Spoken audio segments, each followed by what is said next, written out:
आज का हमारा कीवर्ड है दिस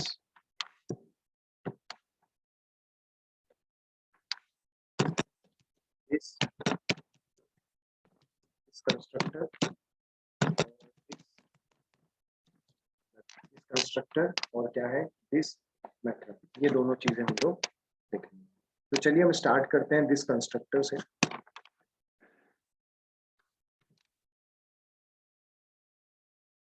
नॉर्मली हम जाते हैं, हम बनाते हैं class data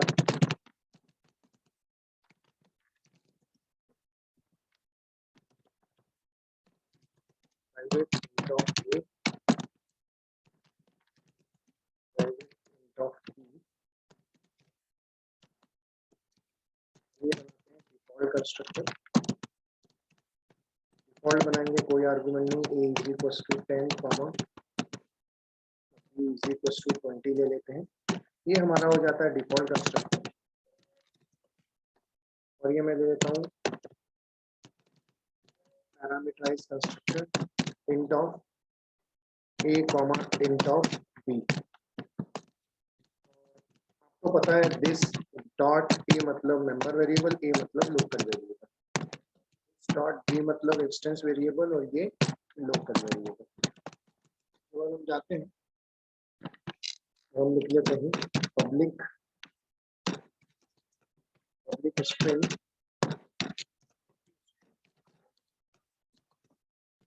string to string, और बोल देते हैं रिटर्न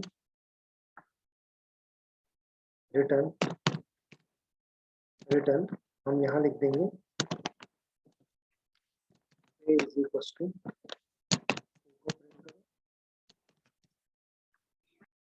और b इज इक्वल टू, तो b को प्रिंट करो। ये टू स्ट्रिंग हो जाएगी। उसके बाद हम जाते हैं क्लास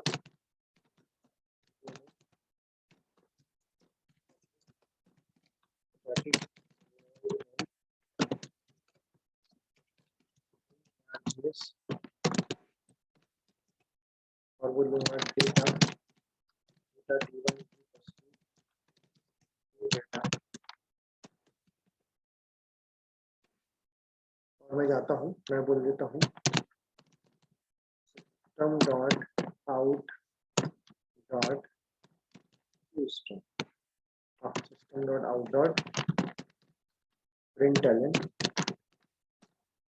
ऑब्जेक्ट का नाम लिख देता हूँ, ऑब्जेक्ट का नाम है चिल्ड्रन।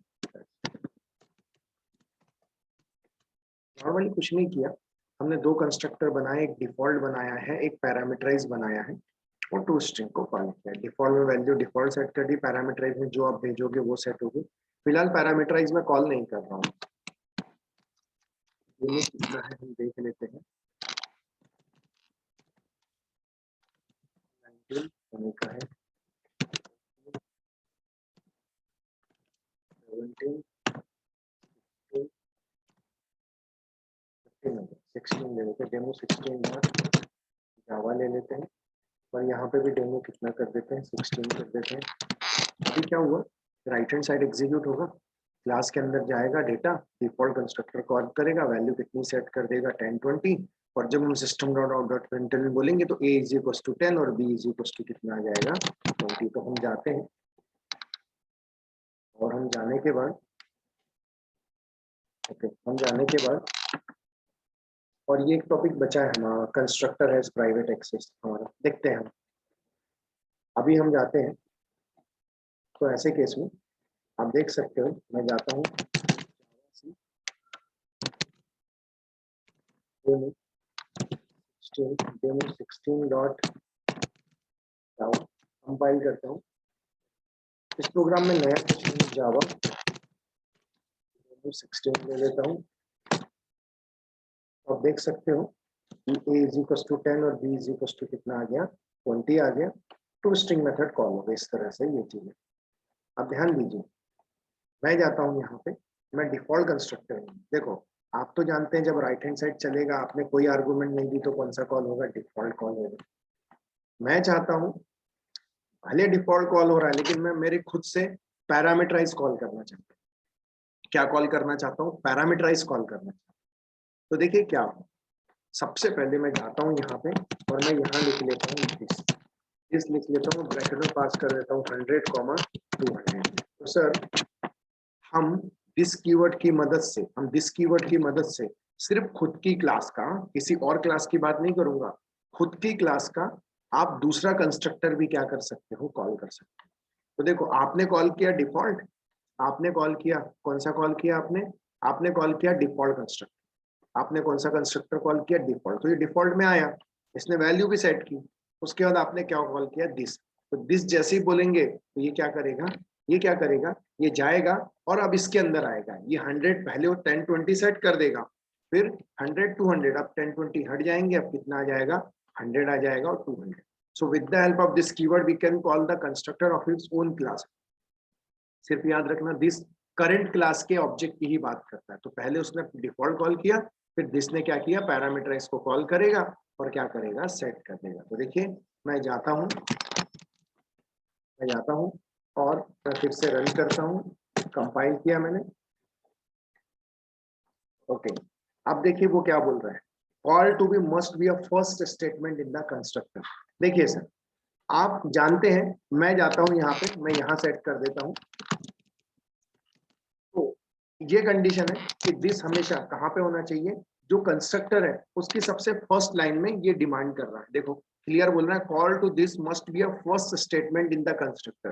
कंस्ट्रक्टर की फर्स्ट स्टेटमेंट में होना चाहिए, अदरवाइज ये वर्क नहीं करेगा। मैं फिर से कंपाइल करता हूँ, कंपाइल हो जाएगा। उसके बाद जावा और उसके बाद मैं बोल देता हूँ डेमो 16। मैं इंटर करता हूँ, लेकिन देखो सर अभी भी 1020 क्यों आया, 1020 इसलिए आया क्योंकि आपने इसको सेट कर दिया है। अगर आप ये हटा देते तो मुझे बताओ सर, सबसे पहले क्या कॉल होगा, राइट हैंड साइड। जैसे ही राइट हैंड साइड चलेगा सर, जैसे ही राइट हैंड साइड चलेगा डिफॉल्ट कंस्ट्रक्टर के पास आएगा, लेकिन डिफॉल्ट ने दिस लगाया और पैरामीटर दिया, तो क्या होगा सर, जैसे दिस लगाया और पैरामीटर दिया तो ये यहाँ से जंप होके यहाँ आएगा, पैरामीटराइज कंस्ट्रक्टर में आएगा। ए और बी मतलब लोकल है, ये भी मतलब लोकल है, दिस डॉट ए मतलब इंस्टेंस है, ये भी मतलब लोकल है, दिस डॉट बी मतलब इंस्टेंस है, जाएगा सेट करेगा और अब 100 और कितना सेट हो जाएगा, 200। वो नीचे का कोड तो हट गया। फिर टू स्ट्रिंग जब कॉल करेगा तो अब देखो जब वो कॉल करने जाएगा, कंपाइल करेगा और इंटरप्रेट करेगा, तो ए की वैल्यू आ जाएगी 100 और बी की वैल्यू कितनी आ जाएगी, 200। ए की वैल्यू आ जाएगी 100 और बी की वैल्यू कितनी आ जाएगी, 200। उस तरह से वैल्यू क्या हो जाएगी, सेट हो जाएगी। तो तुम देख सकते हो किस तरह से ये चीजें क्या करेगा, वो प्रोसेस करेगा। तो हम with the help of this keyword हम किसको कॉल कर सकते हैं, हम अदर कंस्ट्रक्टर को, हमने डिफॉल्ट में रह के किसको कॉल कर दिया, पैरामीटराइज को कॉल कर दिया। इसी को मैं कॉपी करता हूँ, कंट्रोल सी करता हूँ, नेक्स्ट मैं जाता हूँ और अब मैं क्या करता हूँ, मैं यहाँ पे रख देता हूँ फिर से e इज इक्वल्स टू 10 और e इज इक्वल्स टू 20 रख दिया मैंने। अब ध्यान दो सर, अब ध्यान दो, मैं इसको हटा देता हूँ, थोड़ी देर इसको हटा दिया। अब मैं यहाँ लिख देता हूँ दिस ओपन क्लोज ब्रैकेट। अब सर देखिए, अब मैं यहाँ पे पास कर देता हूँ 100, 200। अब ध्यान दो, मैं यहाँ पे कौन से कंस्ट्रक्टर को कॉल कर रहा हूँ, पैरामीटराइज कंस्ट्रक्टर, पैरामीटराइज के डिमांड कर रहा हूँ ना। तो यहाँ दोनों है, डिफॉल्ट है और पैरामीटराइज है। तो अभी किसके पास जाएगा, पैरामीटराइज के पास जाएगा, पैरामीटराइज के पास जाएगा। अभी अभी ए में कितना आया है 100, अभी अभी बी में कितना आया है 200। कोई यूज नहीं हुआ इस 100 200 का, लेकिन आर्गुमेंट तो पास करनी पड़ेगी।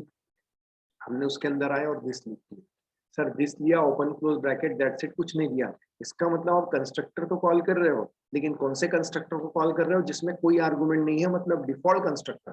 तो देखिए ये डिफॉल्ट कंस्ट्रक्टर में जाएगा, ए में सेट करेगा 10, बी में सेट करेगा कितना 20, 10 और 20 सेट करेगा और ए और बी में 10 20 आ जाएगा। जब आप सिस्टम और D1 में ये मेमोरी का रेफरेंस आ जाएगा, उसके बाद जब D1 प्रिंट करने जाओगे तो आपको कितना मिलेगा, 10 मिलेगा और 20 मिलेगा। मैं जाता हूँ यहाँ पे 17 कर देता हूँ, कंट्रोल एस 17 डॉट, मैं सेव करता हूँ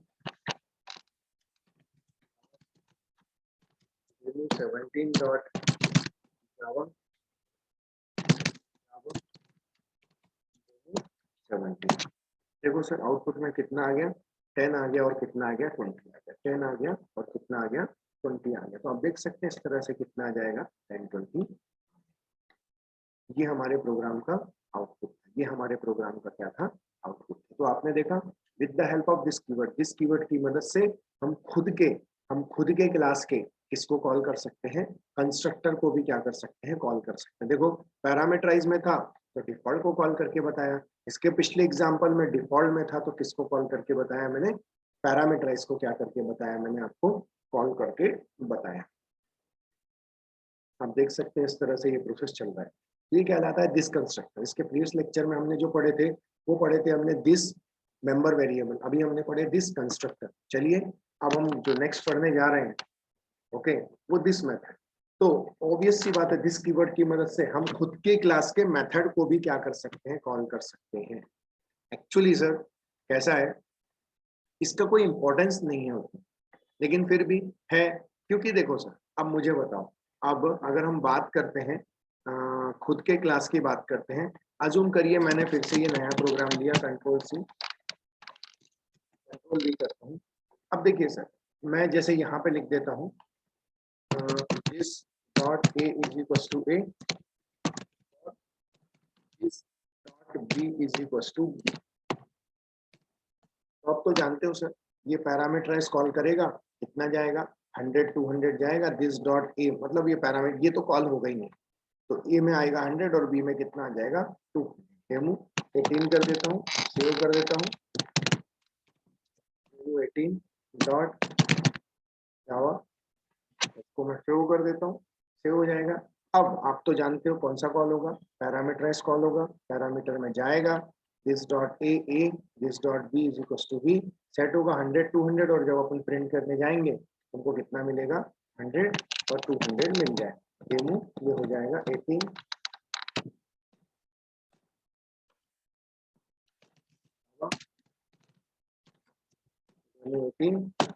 एंटर कर देता हूँ, देख लो a इज इक्वल टू 100 और b इज इक्वल टू कितना आ जाएगा 200। इस तरह से आ जाएगा 100 और 200 इस तरह से आ जाएगा। दैट्स इट, ये आया।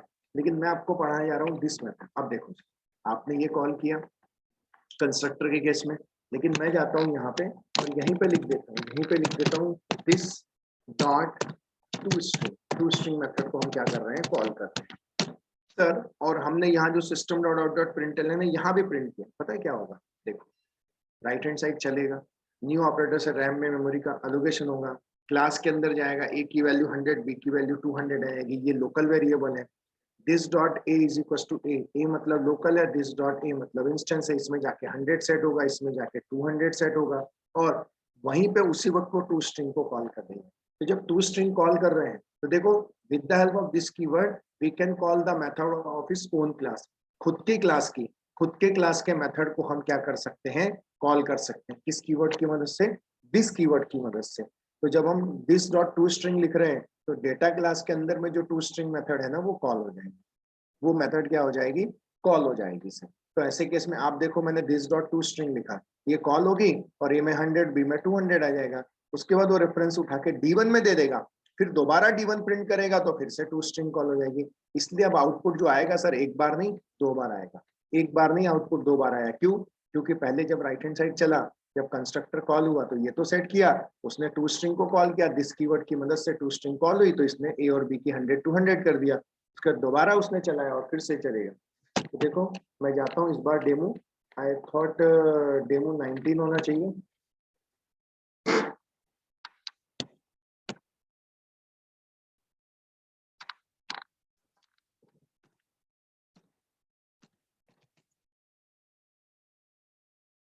इसको डेमो 19 कर देते हैं और इसको सेव कर।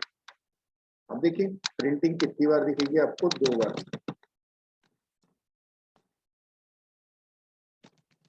जावा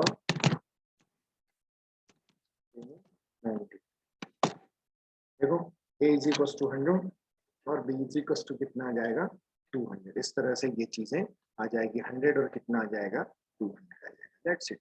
लेकिन लेकिन प्रिंटिंग तो एक ही बार दिख रही है सर, यहाँ क्यों ऐसा हो रहा है, मैं प्रिंट दो बार करना था ना, यहाँ पे कॉल होनी थी दिस डॉट टू स्ट्रिंग और सिस्टम डॉट आउट। एक बार मैं सेव करता हूँ, फिर से देखता हूँ एक बार फाइल करते हैं।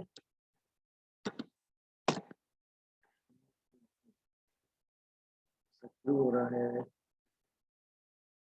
एक काम करते हैं, इसको कमेंट करके देखते हैं।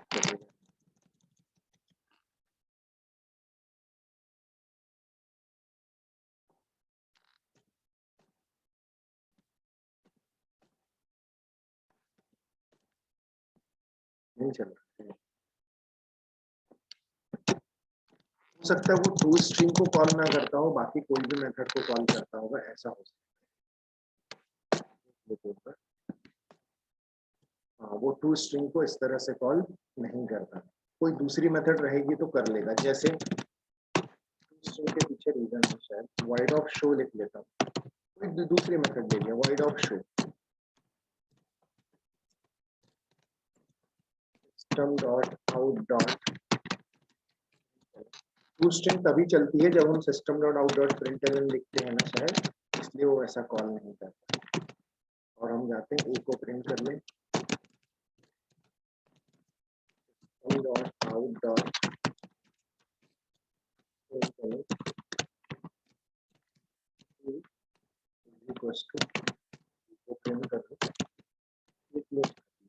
अब मैं जाता हूँ टू स्ट्रिंग की जगह मैं लिख लेता हूँ इस डॉट टू कॉल हो जाएगी। टू स्ट्रिंग मुझे लगता है तभी कॉल होती है जब हम system dot out dot print करेंगे।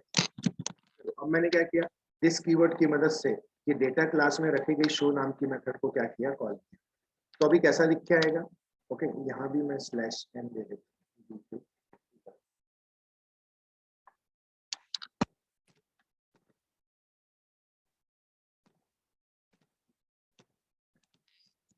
देखो क्या होगा, पहली बार जब ये चलेगा, राइट हैंड साइड चलेगा, कंस्ट्रक्टर कॉल होगा। कौन सा कंस्ट्रक्टर कॉल होगा? पैरामीटराइज कंस्ट्रक्टर कॉल होगा। कितना सेट होगा? This dot A 100, this dot B 200 set होगा। दिस डॉट शो कॉल करेगा, तो ऑब्वियस है ए में कितना 100, बी में कितना है 200 प्रिंट कर देगा। उसके बाद रेफरेंस उठा के D1 में डाल देगा। फिर system dot out dot println D1 बोलेंगे तो क्या करेगा, वो टू स्ट्रिंग मेथड को कॉल करेगा। कौन सा मेथड को कॉल करेगा? To string method. तो टू स्ट्रिंग मेथड कॉल होगी, फिर से ए में 100 और बी में कितना आ जाएगा 200। अब देखेंगे इस बार कितनी बार प्रिंट होगा, 2 बार प्रिंट होगा। एक शो नाम की मेथड को, ये देखो ये प्रिंटिंग जो दिख रहा है ये शो का, ये दिख रहा है टू स्ट्रिंग का। सर आप जब टू स्ट्रिंग को यहाँ कॉल कर रहे थे दिस डॉट टू स्ट्रिंग क्यों नहीं हो रहा था? सर इस तरह से टू स्ट्रिंग कॉल नहीं होता। टू स्ट्रिंग नाम की मेथड तभी कॉल होती जब आप system dot out dot println लिखते हो और इस तरह से मेथड क्या होती है, कॉल होती है। ऑब्जेक्ट को जब हम प्रिंट कराते हैं तब वो चेक करता है कि ऑब्जेक्ट किस क्लास का। ऑब्जेक्ट जैसे डेटा का है तो डेटा के अंदर जाएगा और देखेगा टू स्ट्रिंग मिलेगी क्या, टू स्ट्रिंग उसको मिल जाएगी और इस तरह से वो क्या कर देता है, प्रिंट कर देता है। इस तरह से वो टू स्ट्रिंग मेथड, जो टू स्ट्रिंग मेथड है वो क्या हो जाती है, कॉल हो।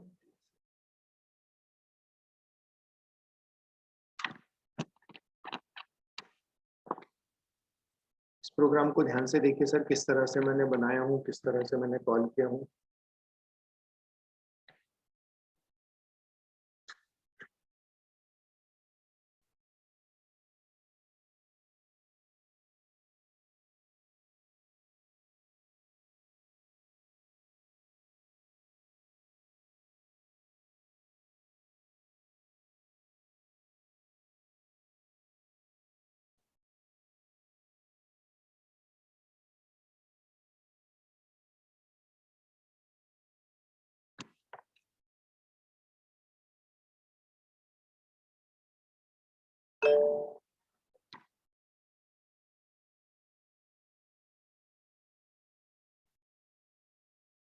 कोई डाउट है तो पूछिए।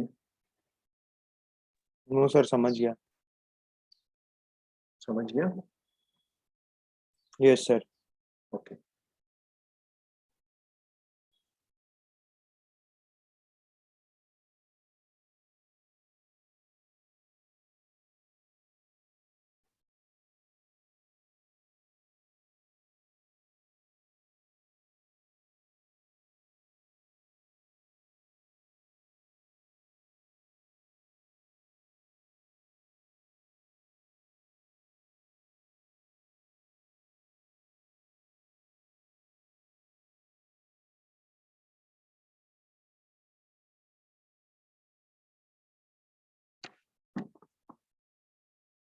सर अगर आपको याद होगा तो मैंने लास्ट लेक्चर में एक डिस्कशन किया था, उस डिस्कशन को हम कंटिन्यू करते हैं। कंट्रोल ए कंट्रोल सी,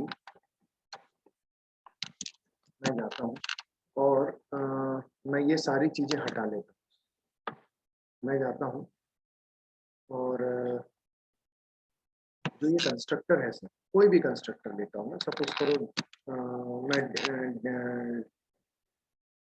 कोई भी ले लेता हूँ। फिलहाल तो बेटर है मैं न्यू तरह से लिखूं। मैं जाता हूँ क्लास और मैं ले लेता हूँ सैंपल नाम की क्लास बनाता हूँ। सैंपल नाम की क्लास में मैं लिख लेता हूँ सैंपल। अगर मैंने कंस्ट्रक्टर के सामने कुछ नहीं लिखा तो बाय डिफॉल्ट वो डिफॉल्ट होता है। बाय डिफॉल्ट वो क्या होता है, डिफॉल्ट होता है। और मैं यहाँ जाके लिख लूंगा तो कुछ भी और यहाँ लिख लेता हूँ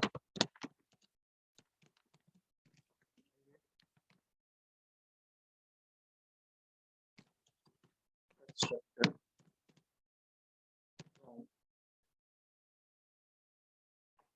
private constructor from private constructor from sample class. ये मैंने बना लिया। ये बनाने के बाद मैं जाता हूँ और ये क्लास बनाता हूँ, क्लास 20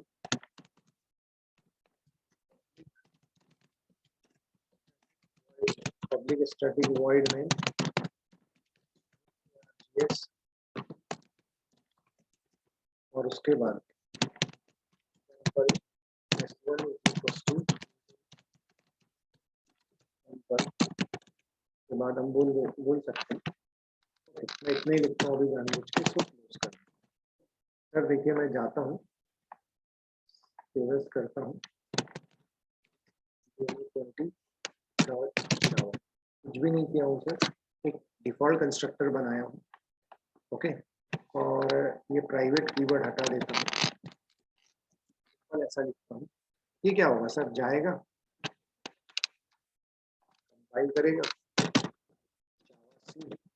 19 की जगह 20 डॉट जावा 20। देखो कंस्ट्रक्टर फ्रॉम सैंपल क्लास की क्या कॉल हो गया सर, कॉल हो गया। लेकिन मैं जाता हूँ और मैं यहाँ पे कंस्ट्रक्टर के सामने लिख लेता हूँ सर, अब मैंने प्राइवेट लिख लिया और मैं जाता हूँ और मैं इसको फिर से कंपाइल, लेकिन आप तो जानते हैं सर ये कंपाइल नहीं होगा क्योंकि कंस्ट्रक्टर क्या हो गया है, प्राइवेट हो गया है। कंस्ट्रक्टर क्या हो गया है, प्राइवेट हो गया है। तो प्राइवेट होने के कारण क्या नहीं कर सकते, हम एक्सेस नहीं कर सकते, हम एक्सेस नहीं कर सकते। तो सर सवाल ये उठता है कि यही how to access, okay, how to access private, कई सारे तरीके हैं। ओके, पहला तरीका है static method, static method. Second है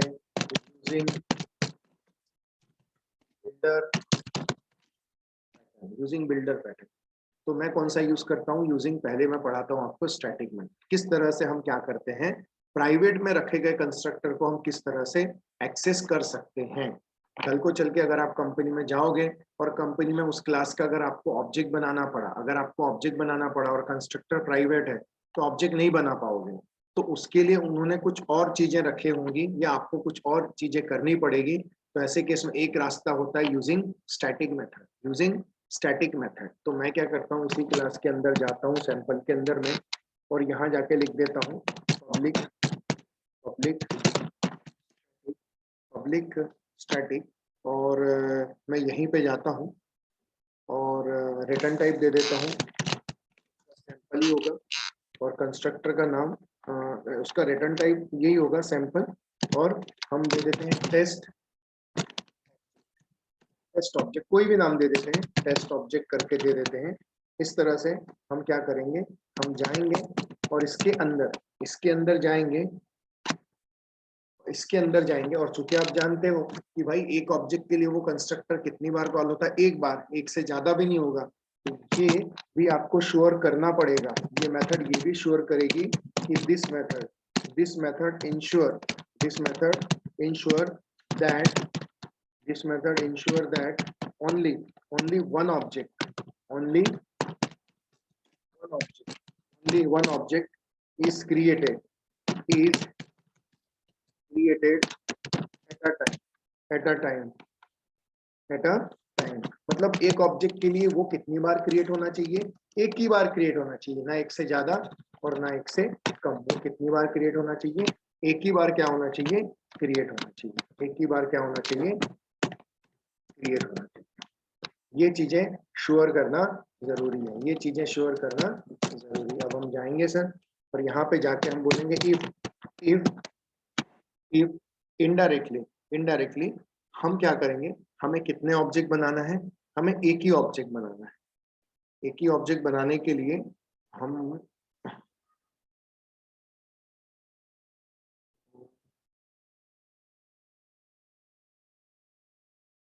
एक ऑब्जेक्ट पहले हम क्रिएट कर लेंगे, ऑब्जेक्ट प्राइवेट, स्टैटिक के अंदर स्टैटिक ही होगा, प्राइवेट स्टैटिक क्लास का नाम क्या है, सैंपल वेरिएबल का नाम वेर दे दिए, वेर लिख लो या कोई भी लिख लो, आप कोई भी नाम दे सकते हैं, आप S1 भी लिख सकते हो या वेरिएबल का नाम वेर भी दे सकते हो, कोई दिक्कत नहीं है। एक स्टैटिक वेरिएबल बनाए, उसका टाइप है सैंपल, उसको वेर इक्वल नल बोल देता हूं और उसके बाद वेर इक्वल टू, देखो अब हम क्या बोल रहे हैं, वेर को नल बता दिया, अब क्या बोल रहे हैं, वेर इक्वल टू नल। अगर वेर में नल है मतलब जब पहली बार क्रिएट होगा, पहली बार आएगा तो नल ही रहेगा सर। अगर वेर में नल है तो जाओ वेरिएबल को क्रिएट करो, वेरिएबल इक्वल्स टू न्यू क्या नाम है, सैंपल, ऑब्जेक्ट क्या कर दो, क्रिएट कर दो, ऑब्जेक्ट क्या कर दो, क्रिएट कर दो। इस तरह से सर ये ऑब्जेक्ट, देखो हम क्या करेंगे, ये स्टैटिक मेथड है, टेस्ट ऑब्जेक्ट, तो हम क्या करेंगे, हम इसको कॉल करेंगे। अब हम ऐसा कॉल नहीं कर पाएंगे सर,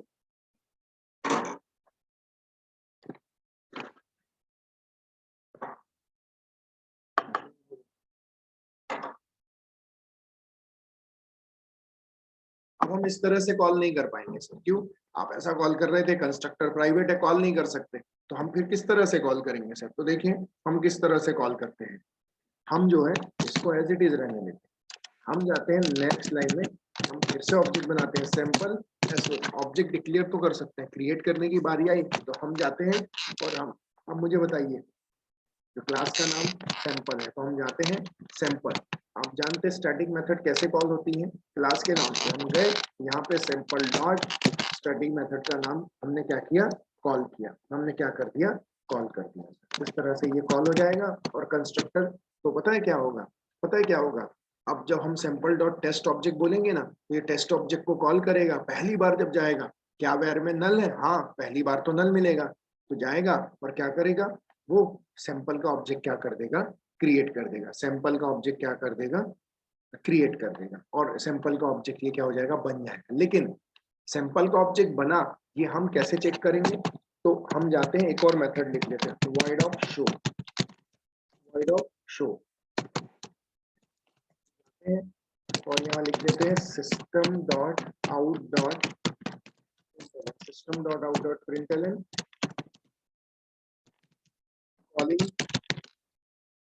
calling to method और ऑब्जेक्ट क्रिएट हुआ या नहीं है, इसके लिए हम इस मेथड को क्या कर रहे हैं, कॉल कर रहे हैं। तो हम जाएंगे, क्योंकि सैंपल क्लास के अंदर अगर कोई मेथड है सिंपल मेथड, तो उसको उसी क्लास का ऑब्जेक्ट क्या कर सकता है, कॉल कर सकता है। हम क्या कर रहे हैं, यूजिंग स्टैटिक मेथड हम जा रहे हैं और ऑब्जेक्ट बना रहे हैं, ऑब्जेक्ट बन रहा है किसका, सैंपल का, और रेफरेंस उठा के वेर में आ रहा है और वेर किसको दे रहा है, S1 को दे रहा है। अगर वाकई में ऑब्जेक्ट S1 का क्रिएट हो गया होगा यूजिंग स्टैटिक मेथड, क्योंकि यहाँ तो कहीं न्यू कीवर्ड नहीं लिखा, अगर क्रिएट होगा तो वो शो को भी क्या करेगा, कॉल करेगा। तो मैं जाता हूँ और यहाँ लिख लेता हूँ s1 डॉट शो नाम का मेंबर फंक्शन में कॉल कर लेता हूँ। That's it sir. मैं जाता हूँ, तो मैं कंट्रोल ए कंट्रोल ई करता हूँ,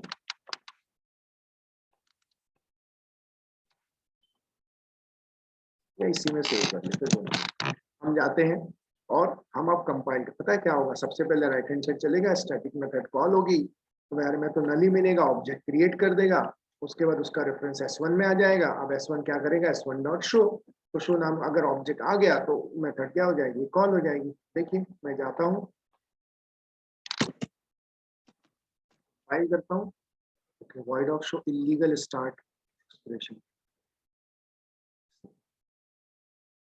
bracket bracket void of show semicolon missing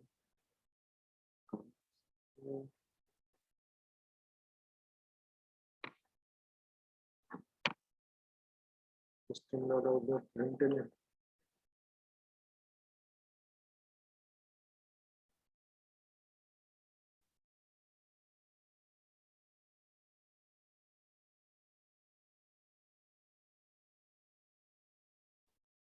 ठीक है। थोड़ी देर के लिए इसको हटाता हूँ, पहले ऑब्जेक्ट बनवाएगा तब।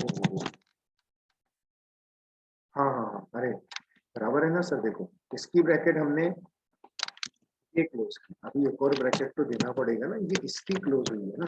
देखो ये इसकी क्लोज हुई है ब्रैकेट, हमने ये मेथड की क्लोज हुई थी, इसलिए वो एरर दे रहा है। सही है, उसका शुरू कर देता हूँ। मैं जाता हूँ, देखिए मैं फिर से कंपाइल करता हूँ।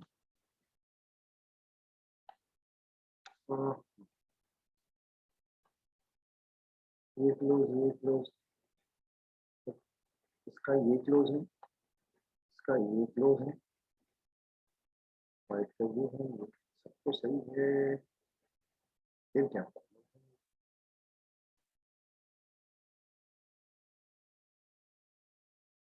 हाँ एक्चुअली कैसा है ना, ये रिटर्न कर रहा है ना सर, ये देखो रिटर्न सैंपल लिखा है और हमने कुछ रिटर्न किया नहीं है, तो ये इसके बाहर आके हमको लिखना पड़ेगा ना, रिटर्न ऑब्जेक्ट तो करना पड़ेगा। ऑब्जेक्ट का नाम क्या है, वेर। जब ये रिटर्न होगा, जब ये रिटर्न होगा तब तो जाके किस में असाइन होगा, S1 में जाके असाइन होगा, वरना असाइन होगा क्या, नहीं होगा। ऑब्जेक्ट बन तो जाएगा लेकिन रिटर्न नहीं करोगे तो रिटर्न जाके किस में आ जाएगा, S1 में, क्योंकि इसी ने तो कॉल किया है किसको, टेस्ट ऑब्जेक्ट को। फाइल करते हैं जावा। देखो उसने प्राइवेट कंस्ट्रक्टर को कॉल किया और calling show method for test object, तो देखो क्या हुआ होगा पता है क्या, जब ये आउटपुट आया है, देखो private constructor from sample class, तो क्या हुआ होगा, सबसे पहले राइट ये चला सैंपल डॉट टेस्ट ऑब्जेक्ट, तो किसके पास गया, टेस्ट ऑब्जेक्ट के पास गया। ये घर के लोग तो प्राइवेट चीजों को एक्सेस कर सकते हैं, वेर में नल है, हाँ नल है, जाएगा क्या करेगा, ये न्यू सैंपल जो है ऑब्जेक्ट क्रिएट करेगा। किसका ऑब्जेक्ट क्रिएट हो रहा है, सैंपल का। आप तो जानते हो डिफॉल्ट कंस्ट्रक्टर है, कोई आर्गुमेंट नहीं है, कंस्ट्रक्टर प्राइवेट है लेकिन घर के लोग हैं, क्या करेगा, कंस्ट्रक्टर को कॉल करेगा, कॉल करके फिर ये system dot out dot println क्या कर देगा, प्रिंट कर देगा। उसके बाद फिर ये क्या बोलते हैं, उसके बाद जब ऑब्जेक्ट बन गया, जब ऑब्जेक्ट बन गया हो गया, फिर रिटर्न वेर बोला, तो वेर बोला मतलब वेर में क्या आया, किसका ऑब्जेक्ट का रेफरेंस, सैंपल के, ये उठा के S1 को दे दिया। अब S1 के पास भी मेमोरी का रेफरेंस आ गया, S1 डॉट शो बोला, तो शो नाम का मेंबर फंक्शन क्या हो गया, कॉल। इस तरह से सर हम प्राइवेट कंस्ट्रक्टर को भी क्या कर सकते हैं, कॉल कर सकते हैं। तो आपका आंसर हुआ, किसी ने आपसे पूछा कि अगर आपके क्लास में प्राइवेट कंस्ट्रक्टर है तो आप उसको कैसे कॉल करोगे, तो आपका एक रास्ता रहेगा सर, उसके अंदर में स्टैटिक मेथड बनाएंगे, स्टैटिक मेथड बना के हम क्या कर सकते हैं, उसी क्लास के अंदर स्टैटिक मेथड बनाओ और उसी क्लास के अंदर जाके हम प्राइवेट कंस्ट्रक्टर को क्या कर सकते हैं, कॉल कर सकते हैं। तो ये था how to access the private constructor within a class. तो आपका पहला अप्रोच रहेगा यूजिंग स्टैटिक मेथड। दूसरा भी अप्रोच है using builder pattern, builder pattern हम पढ़ेंगे, लेकिन फिलहाल अभी मैं आपको इतना ही बता रहा हूँ, यूजिंग स्टैटिक मेथड हम क्या कर सकते हैं, प्राइवेट में रखे गए कंस्ट्रक्टर को कॉल कर सकते हैं। आज के लिए हम इतना ही लेते हैं इसमें। Any doubt?